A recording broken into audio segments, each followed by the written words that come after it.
Hello everyone, welcome back to my channel. Today in this video I'm going to show you how to speed down your video by using CapCut. So let's begin our video.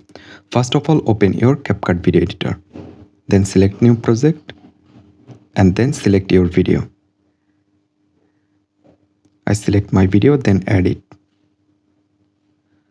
So right now I actually want to speed down on my video. So what I need to do, I just need to select this video layer. Then I can find the option speed, select it and select normal, and right now I actually want to speed down. That's why I need to go on this side. I select 0.5. So right now select this option.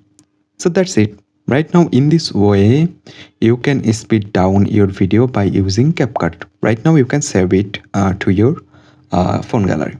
That's it guys. I hope you can understand. Thanks for watching this video.